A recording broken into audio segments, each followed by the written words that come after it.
शिव महापुराण के सप्तम खंड का 58वां अध्याय। ब्रह्मा जी ने कहा, हे नारद, अब मैं 12 ज्योतिर्लिंगों का वर्णन करता हूँ। जो लोग प्रातःकाल उनका नाम लेते हैं उन्हें संपूर्ण सुख प्राप्त होते हैं। शिव जी के 12 अवतार भक्तों के कल्याण के निमित्त ही पृथ्वी पर हुए थे। फिर ये ज्योतिर्लिंगों के नाम से प्रसिद्ध हुए। इन ज्योतिर्लिंगों के नाम इस प्रकार है। पहला सोमनाथ, दूसरा मल्लिकार्जुन, तीसरा महाकाल, चौथा ओमकारनाथ, पांचवा केदारनाथ, छठा भीमशंकर, सातवां विश्वेश्वरम, आठवां त्र्यंबकम, नौवां बैजनाथ अथवा वैद्यनाथ, 10वां नागेश, 11वां रामेश्वरम और 12वां घुश्मेश्वरम। हे नारद, इन 12 अवतारों की महिमा अपार है। अब तुम इन ज्योतिर्लिंगों का संपूर्ण वृत्तांत सुनो। पहले सोमनाथ सौराष्ट्र नगर में रहते हैं। 10 प्रजापति के शाप के कारण जब चंद्रमा का प्रकाश क्षीण हो गया तब उन्हें सोमनाथ शिवलिंग की स्थापना की थी। उनके स्मरण, ध्यान एवं पूजन से सब प्रकार के दुख तथा शोक नष्ट होते हैं। वहीं पर चंद्रकुंड नामक एक कुंड है जिसमें स्नान करने से संपूर्ण पापों को नष्ट कर देता है। हे नारद, दूसरे मल्लिकार्जुन श्रीनगर में प्रतिष्ठित हैं। शिव जी अपने पुत्र स्कंद को लेने के लिए उस स्थान पर पहुँचे थे और वहीं ज्योतिर्लिंग होकर स्थित हो गए थे। उस ज्योतिर्लिंग के पूजन, दर्शन, सेवन से अनेक प्रकार के सुख प्राप्त होते हैं। हे नारद, तीसरे महाकाल उज्जैनी में विराजमान हैं। उन्होंने दूषण नामक दैत्य को भस्म करके अपने भक्तों की रक्षा की थी और उसी स्थान पर ज्योतिर्लिंग बनकर प्रतिष्ठित हो गए थे।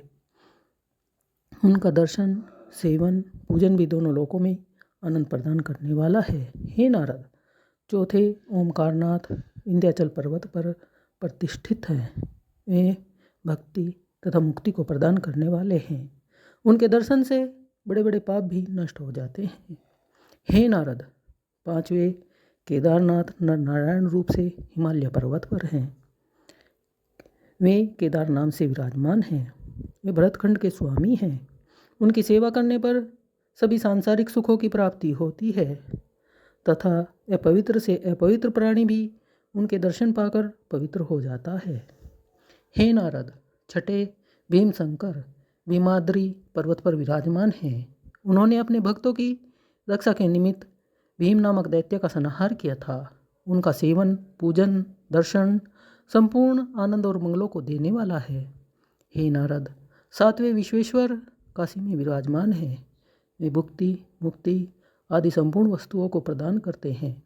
उनका दर्शन एवं पूजन करने से परम पद प्राप्त होता है। उनकी पूरी काशी में निवास करने वाला कोई भी प्राणी नरकगामी नहीं होता। वे अपने भक्तों की संपूर्ण मनोकामनाओं को पूरी करते हैं। हे नारद, आठवें त्र्यंबकम गौतमी नदी के तट पर विराजमान हैं। उन्होंने गौतम के पाप को नष्ट करने के निमित्त अवतार लिया था। उनके दर्शनों से सब प्रकार के पाप नष्ट हो जाते हैं। हे नारद, नवे बैद्यनाथ चिताभूमि में विराजमान हैं। उन्होंने रावण के निमित्त अवतार ग्रहण किया था। उनके दर्शन एवं पूजन से संपूर्ण पाप नष्ट हो जाते हैं तथा तीनों लोकों का ऐश्वर्य प्राप्त होता है। उनकी महिमा अनंत है। हे नारद, 10वें नागेश जी दारुक वन में विराजमान हैं।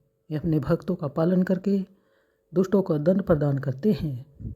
हे नारद, 11वें रामेश्वरम सेतुबंध में विराजमान हैं। उन्होंने रामचंद्र जी को सुख प्रदान किया तथा उनकी प्रीति के कारण वहीं स्थित हुए। जो कोई रामेश्वर शिवलिंग को गंगा जल से स्नान कराता है उनके संपूर्ण पाप नष्ट हो जाते हैं।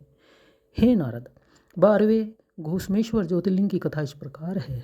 दक्षिण दिशा में देवगिरी के समीप एक ग्राम में सुधमा नामक एक ब्राह्मण रहता था। उस ब्राह्मण की 2 पत्नियां थीं।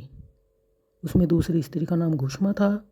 शिव जी की सेवा करने के कारण उसे एक पुत्र की प्राप्ति हुई, परंतु पहली स्त्री ने सोतिया डाह के कारण उस बालक को मार डाला। यह देखकर शिव जी उस स्थान पर प्रकट हुए और उन्होंने मरे हुए बालक को जीवित कर दिया। इस प्रकार उन्होंने अपनी सेविका घुश्मा को आनंद प्रदान किया। जो व्यक्ति घुश्मेश्वर शिवलिंग का दर्शन, पूजन करता है उसके संपूर्ण पाप नष्ट हो जाते हैं।